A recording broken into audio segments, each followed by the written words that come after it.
अस्सलाम वालेकुम स्टूडेंट्स, आज हम लोग डिस्कस करेंगे long form of periodic table and electronic configuration, जो कि हमारे चैप्टर नंबर 1 पीरियोडिक क्लासिफिकेशन का एक टॉपिक है। और आज सबसे पहले हम लोग इलेक्ट्रॉनिक कॉन्फ़िगरेशन की बेसिक्स को समझेंगे कि इलेक्ट्रॉनिक कॉन्फ़िगरेशन की बेसिक्स होती क्या है और किस तरीके से ये इलेक्ट्रॉनिक कॉन्फ़िगरेशन की जाती है। तो आगे बढ़ते हैं। Electronic configuration, elements of similar characteristics are in same group of periodic table। अगर आप लोग अपने सामने periodic table खोलो तो ग्रुप्स मींस वर्टिकल कॉलम जो आपको नजर आ रहे हैं, एक वर्टिकल कॉलम में एक के बाद जो एक एलिमेंट आपको नजर आ रहा है, मतलब एक ही कॉलम के अंदर जितने एलिमेंट हैं इनकी प्रॉपर्टीज बिल्कुल एक जैसी होंगी। क्यों? क्योंकि इनके आउटर मोस्ट शेल में इलेक्ट्रॉनिक आउटर मोस्ट शेल का इलेक्ट्रॉन एक जैसा होगा। मतलब अगर मैं 1s ग्रुप की बात कर रहा हूं तो उसके आउटर मोस्ट शेल में भी एक इलेक्ट्रॉन होगा। तो अब लिथियम है, सोडियम है, पोटेशियम है, कोई सा भी एलिमेंट है, उन सब के आउटर मोस्ट शेल में एक इलेक्ट्रॉन होगा। इसका मतलब इनकी valence shell electronic configuration similar है। तो ऑफ बोर प्रिंसिपल क्या कहता है? ऑफ बोर प्रिंसिपल मुझे ये बताता है कि जनाब जब भी ऑर्बिटल्स फिल होना शुरू करते हैं तो वो कहां से फिल होते हैं? लोअर एनर्जी लेवल से हायर एनर्जी लेवल, मतलब इंक्रीजिंग ऑर्डर में, असेंडिंग ऑर्डर के अंदर जो है वो फिल अप हो रहे होते हैं। अभी आपके सामने एक इलेक्ट्रॉनिक कॉन्फ़िगरेशन का एक मंत्र लिखा जा रहा है, ठीक है? आपको नजर आ रहा होगा 1s 2s 2p 3s 3p 3d। अब ये काउंट किस तरीके से करना है? देखो ये इस तरीके से काउंट होगा। सबसे पहले तुम 1s के बारे में लिखोगे, फिर स्टार्ट कहां से करना है? एरो की टेल से। जाना कहां तक है? एरो के हेड तक। जब एक एरो के हेड पर पहुंच जाओ तो उससे अगले एरो पर प्रोसीड करोगे और वहां भी सीक्वेंस यही रहेगी, starting from the arrow's head arrow's tail, और आपने जाना है उसके हेड तक, लाइक दिस। फिर जब आपने 2s कंप्लीट कर लिया, 2s के एरो की टिप पर आप पहुंच गए, अब आप तीसरे एरो की तरफ चले जाओगे। तीसरा एरो कहां से स्टार्ट हो रहा है? 2p, then 3s, then 3p 4s, 3d 4p 5s, फिर 4d 5p 6s, फिर 4f 5d 6p and 7s। तो बताने का मकसद क्या है? ऑफ बोर प्रिंसिपल क्या बताता है कि एनर्जी लेवल हमेशा इंक्रीजिंग ऑर्डर में फिल अप हो रहे होते हैं। मतलब पहला एनर्जी लेवल पहले फिल होगा, फिर दूसरा एनर्जी लेवल, फिर तीसरा energy level and so on. और लिखोगे किस तरीके से? जब तुम इस पूरे के पूरे मंत्र को अपने पास लिख लोगे तो तुमने सबसे ऊपर वाले एरो की टेल से स्टार्ट करना है and you need to move towards the arrow's head.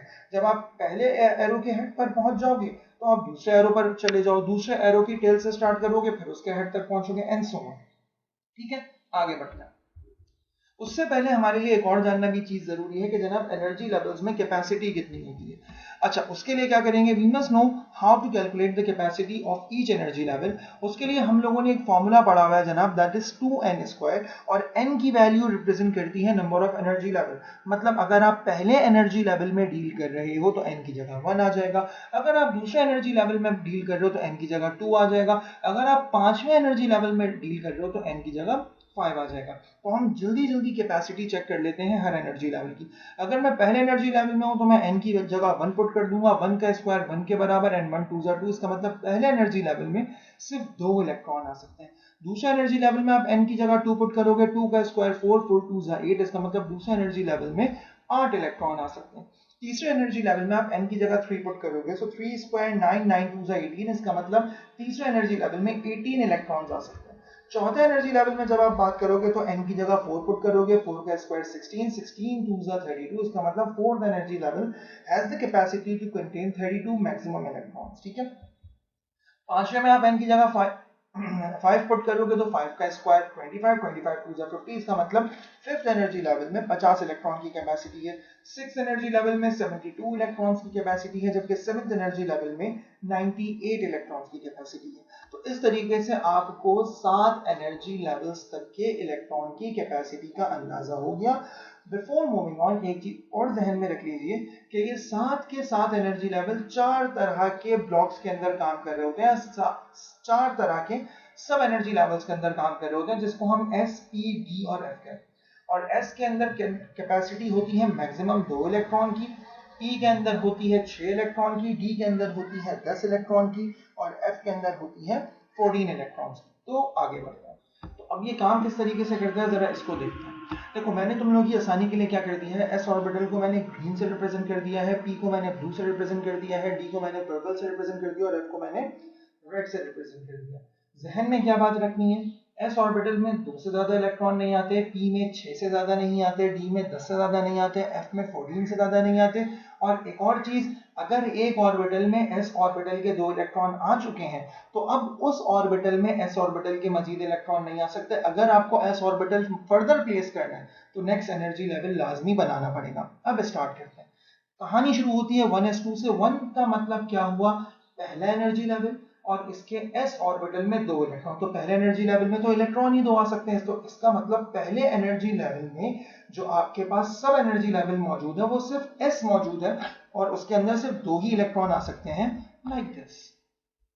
तो हमारा पहला एनर्जी लेवल कंप्लीटली फिल्ड हो गया। अब मैं पहले एरो की टिप तक पहुंच चुका हूं, अब मुझे दूसरे एरो की टेल से स्टार्ट करना पड़ेगा, लाइक दिस। तो जैसे ही मैंने 2s2 लिखा, 2s2 का मतलब क्या हुआ, 2 का मतलब सेकेंड एनर्जी लेवल, s2 का मतलब इसके s ऑर्बिटल में 2 इलेक्ट्रॉन। तो मैंने क्या किया जनाब के सेकेंड एनर्जी लेवल के s ऑर्बिटल में 2 इलेक्ट्रॉन प्लेस कर दिए जो कि ग्रीन कलर के, ताकि आपको पता चल जाए कि ग्रीन कलर वाले इलेक्ट्रॉन जो हैं ये s ऑर्बिटल के अंदर आएंगे। अब मैं तीसरे एरो की तरफ प्रोसीड करता हूं। तीसरे एरो में सबसे पहले आ रहा है 2p6। 2p6 का मतलब 2 का मतलब सेकेंड एनर्जी लेवल के p सब ऑर्बिटल के अंदर 6 इलेक्ट्रॉन। तो आपको नजर आ गया कि दूसरे एनर्जी लेवल के p सब ऑर्बिटल के अंदर मैंने 6 इलेक्ट्रॉन प्लेस कर दिए ब्लू कलर के। लेकिन इस एरो का हेड अब जा रहा है 3s2 पर। प्रॉब्लम क्या है, सेकेंड पीरियड के अंदर तो सेकेंड एनर्जी लेवल के अंदर तो हमारा s फिल हो चुका है। तो अब 3s2 के लिए हमें लाजमी तीसरा एनर्जी लेवल बनाना पड़ेगा और फिर इसके अंदर जो है s के 2 इलेक्ट्रॉन्स आ जाएंगे, लाइक दिस। ठीक है जनाब। तो अब कहां तक पहुंच चुके हैं, पहला एनर्जी लेवल कंप्लीटली फिल्ड है, दूसरा एनर्जी लेवल कंप्लीटली फिल्ड है, तीसरा एनर्जी लेवल बनना शुरू हो चुका है और इसके s ऑर्बिटल में 2 इलेक्ट्रॉन मौजूद है।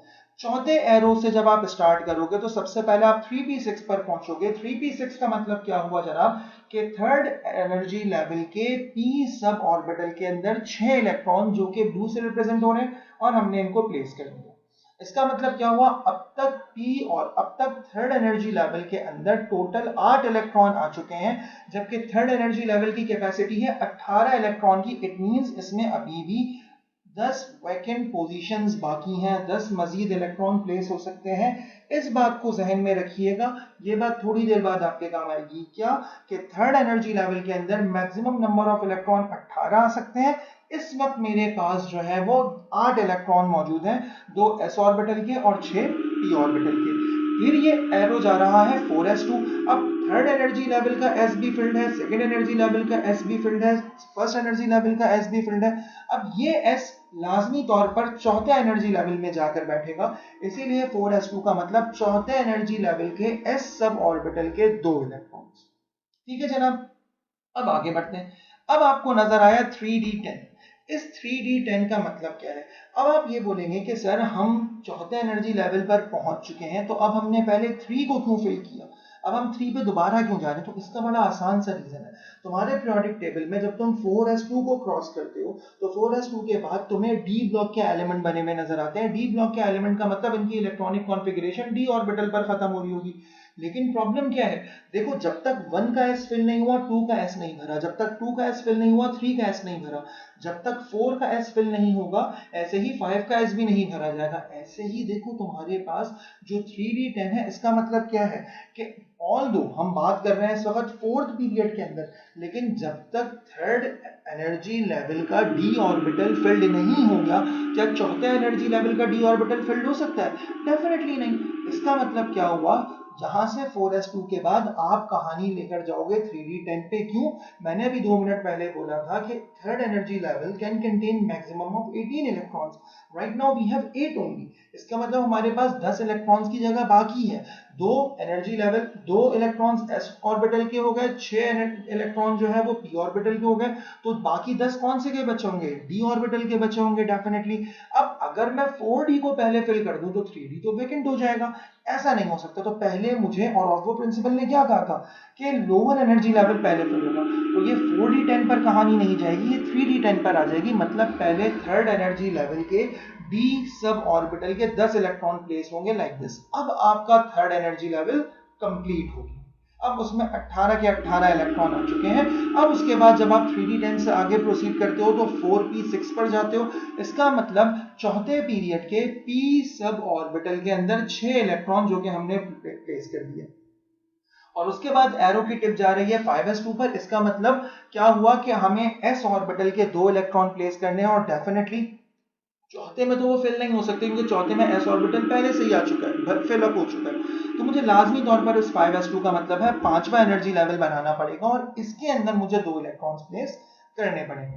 तो अब इस तरीके से मैं 5वें एरो के हेड तक भी पहुंच गया। अब मैं छठे एरो की बात करता हूं। अब जरा गौर से देखो, छठे एरो पर जाने से पहले तुम्हारा first energy level completely filled, दूसरा एनर्जी लेवल कंप्लीटली फिल्ड, तीसरा एनर्जी लेवल कंप्लीटली फिल्ड, चौथा एनर्जी लेवल में कैपेसिटी है 32 इलेक्ट्रॉन्स की। क्यों? 2n square, n equals to 4, 4 का स्क्वायर 16, 16 2 जा 32, इसका मतलब 32 इलेक्ट्रॉन्स की कैपेसिटी है। Right now you have only 8, इस वक्त आपके पास सिर्फ 8 इलेक्ट्रॉन मौजूद हैं। इसका मतलब आपके पास अभी 24 इलेक्ट्रॉन की कैपेसिटी बाकी है फोर्थ पीरियड के अंदर। जब 5s2 से तुम नेक्स्ट एरो की तरफ मूव करोगे तो तुम पहुंचोगे 4d10। क्यों? थर्ड एनर्जी लेवल का d ऑर्बिटल तो कंप्लीट हो चुका है, लेकिन क्या फोर्थ का कंप्लीट है? डेफिनेटली फोर्थ का कंप्लीट नहीं है, इसलिए आपको 5s2 के बाद पहले 4d फिल करना पड़ेगा। अब 4d के अंदर जो है क्या हुआ, चौथे एनर्जी लेवल का 8 जो चौथे एनर्जी लेवल का d ऑर्बिटल है वो भी फिल अप हो गया। इसका मतलब चौथे एनर्जी लेवल में इस वक्त क्या क्या चीजें मौजूद हैं? 2 s ऑर्बिटल मौजूद है, 2 s ऑर्बिटल के इलेक्ट्रॉन्स मौजूद है, 6 p ऑर्बिटल के इलेक्ट्रॉन्स मौजूद हैं, और 10 d ऑर्बिटल के इलेक्ट्रॉन्स मौजूद हैं। इसका मतलब चौथे एनर्जी लेवल में राइट नाउ वी हैव कितने जनाब? 18 इलेक्ट्रॉन्स मौजूद हैं, और इसमें 14 की कैपेसिटी अभी भी बाकी है क्योंकि we can contain 32 electrons in fourth energy level. तो ये बात ध्यान में रखिएगा कि फोर्थ पीरियड के अंदर, फोर्थ एनर्जी लेवल के अंदर अभी भी हमारे पास 14 इलेक्ट्रॉन्स की कैपेसिटी बाकी है। 4d10 के बाद हम कहाँ गए? 5p6। 5p6 का मतलब 5वें एनर्जी लेवल में p ऑर्बिटल के 6 इलेक्ट्रॉन्स, लाइक दिस। ठीक है, उसके बाद हमारी कहानी पहुंची 6s2 पे। 6s2 का मतलब क्या है? 5वें एनर्जी लेवल में s इलेक्ट्रॉन फिल हो चुका है। जब s सब ऑर्बिटल फिल हो चुका है तो अब ये 6s2 का मतलब मुझे लाजमी तौर पर छठा एनर्जी लेवल बनाना पड़ेगा, और इस छठे एनर्जी लेवल के अंदर अब s के 2 इलेक्ट्रॉन जाकर फिल अप हो जाएंगे। तो यहां तक हमने 6 एरोस के बारे में पढ़ लिया, मतलब अब तक हम लोग छठे एनर्जी लेवल तक पहुंच चुके हैं, छठे पीरियड के एलिमेंट्स को डिस्कस करना स्टार्ट कर चुके हैं। ठीक है, अब लास्ट एरो की तरफ मूव करते हैं। अब कहानी शुरू हुई 4f14 से। इसका मतलब क्या है? तुम्हारे पीरियोडिक टेबल में जब तुम अपना छठा एनर्जी लेवल देखते हो तो छठे एनर्जी लेवल के बाद s ऑर्बिटल के बाद तुम्हारे पास एक लैंथेनाइड और एक्टिनाइड सीरीज लिखी हुई नजर आती है। ठीक है जनाब, ये फंडामेंटल एलिमेंट्स कहलाते हैं, f ब्लॉक एलिमेंट्स कहलाते हैं। ठीक है जनाब, अब इसके अंदर मैक्सिमम 14 इलेक्ट्रॉन प्लेस हो सकते हैं। अब मैं राइट नाउ उस वक्त 6s2 पर खड़ा हूं, तो 6s2 का 6s2 का s ऑर्बिटल तो फिल्ड है। क्या p फिल्ड है? नहीं। क्या d फिल्ड है? नहीं। क्या f फिल्ड है? नहीं। इसका मतलब ये यहां तो प्लेस नहीं हो सकता। क्यों? क्योंकि 5वें एनर्जी लेवल का भी d और f अभी तक फिलअप नहीं है। देख लीजिए, आपको 5वें के अंदर भी कोई लाल इलेक्ट्रॉन नजर नहीं आ रहा होगा, लेकिन चौथे के अंदर अभी मैंने थोड़ी देर पहले बताया था कि 14 इलेक्ट्रॉन्स की कैपेसिटी मौजूद है, और चौथे के अंदर 2 ग्रीन इलेक्ट्रॉन मौजूद है मतलब s ऑर्बिटल, 6 ब्लू इलेक्ट्रॉन मौजूद है मतलब p ऑर्बिटल, 10 पर्पल इलेक्ट्रॉन मौजूद है, इसका मतलब d ऑर्बिटल। इसका मतलब अब इसके अंदर कौन किसकी कैपेसिटी रह गई? अब इसके अंदर f ब्लॉक की कैपेसिटी रह गई, and that is the reason कि यहां पर 6f14 नहीं आएगा, 4f14 आएगा, क्योंकि जब तक फोर्थ पीरियड का f ब्लॉक नहीं फिल अप होगा, फिफ्थ का फिल नहीं होगा, और जब तक फिफ्थ का फिल नहीं होगा तो सिक्स का भी फिल नहीं होगा। So this is the reason कि सबसे पहले हमने लोअर एनर्जी लेवल के सब ऑर्बिटल्स को फिल अप करना है। इसलिए यहां पर 6s2 के बाद 6f14 नहीं आया, क्योंकि अभी हमारे पास फोर्थ एनर्जी लेवल में 14 इलेक्ट्रॉन की कैपेसिटी बाकी थी, और वो 14 इलेक्ट्रॉन बिलोंग करते हैं f ब्लॉक एलिमेंट से। ठीक है, अब आपका पूरा का पूरा फोर्थ एनर्जी लेवल कंप्लीट हो चुका है with 32 electrons, you can count it. उसके बाद हम 5d10 की तरफ चलते हैं। अब 5d10 का मतलब क्या है? आपका 4d10 फिल्ड है, ऑल्दो आप 6 एनर्जी लेवल बना चुके हो, लेकिन क्या फिफ्थ एनर्जी लेवल का d ऑर्बिटल फिल्ड है? जब वो फिल्ड नहीं है तो इसका मतलब पहले आपने इसको फिलअप करना है। तो इसको फिलअप करने के लिए क्या करोगे तुम लोग? 5वें एनर्जी लेवल में 10 इलेक्ट्रॉन्स प्लेस करोगे।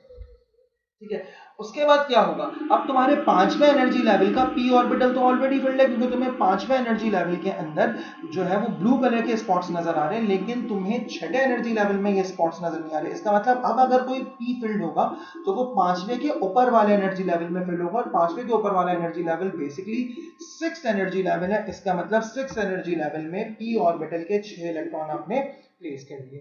एंड फाइनली आप फिर से 7s2 पर मौजूद हो, और 7s2 का मतलब क्या हुआ, पहला, दूसरा, तीसरा, चौथा, पांचवा, छठा, इन 6 के 6 एनर्जी लेवल्स के s ऑर्बिटल फिल हो चुके हैं। तो इस वाले s ऑर्बिटल के लिए मुझे लाजमी तौर पर एक नया एनर्जी लेवल बनाना पड़ेगा, जो कि हमारा 7th एनर्जी लेवल है।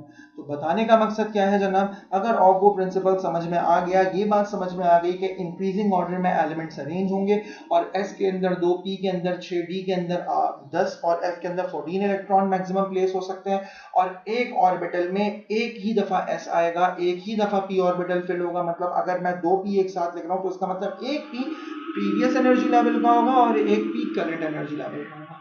और जब तक प्रीवियस एनर्जी लेवल का S नहीं फिलअप होगा, नेक्स्ट S फिलअप नहीं होना शुरू होगा। जब तक प्रीवियस एनर्जी लेवल का P फिलअप नहीं होगा, नेक्स्ट एनर्जी लेवल का P फिलअप नहीं हो सकता। जब तक प्रीवियस एनर्जी लेवल का D और F फिल नहीं होगा, नेक्स्ट एनर्जी लेवल का D और F भी फिल नहीं होगा। ये कुछ चीजें आपने जहन में रखनी है इलेक्ट्रॉनिक कॉन्फ़िगरेशन की बेसिक्स को समझने के लिए, ठीक है। तो अब यहाँ पर हमारा टॉपिक जो है वो जनाब खत्म होता है। आज का कि इलेक्ट्रॉनिक कॉन्फ़िगरेशन की बेसिक्स क्या है। बहुत सारे बच्चों ने कहा था कि सर ये चीज़ हमें जरा डेप्थ में समझनी है, तो ये वीडियो डेफिनेटली उनको हेल्प आउट करेगी। तो बेटा टाइम आजकल आप लोगों के पास बहुत ज़्यादा है, लॉकडाउन भी हुआ है, कॉलेजेस भी ऑफ हैं, तो इसको ज़रा अच्छे से समझ लेना, क्योंकि इस चीज़ को समझने से, पीरियोडिक टेबल को समझने से बहुत सारी केमिकल प्रॉपर्टीज़ और केमिकल इक्वेशंस को तुम लोग खुद से सॉल्व कर सकते हो। अगर तुम्हें आइडिया हो जाए कि पहले ग्रुप का सबसे ज़्यादा अच्छा रिएक्शन किसके साथ बनता है, तो ऑटोमेटिकली तुम्हें प्रियोरिटी लिस्ट पता चल जाएगी कि 1 7 के साथ जो है वो ईजिली रिएक्शन देता है कंपैरेटिवली जो है दूसरे एलिमेंट्स के मुकाबले में। तो ये चीजें समझ लोगे तो केमिकल रिएक्शंस आसान हो जाएंगे तुम्हारे लिए। तो मैं उम्मीद करता हूँ कि तुम इन छुट्टियों के दिनों को जो है वो अपने ज़ाया नहीं होने दोगे, और इसके ऊपर ज़रा वर्कआउट करते रहोगे। ठीक है जनाब, थैंक यू सो मच, अस्सलाम वालेकुम।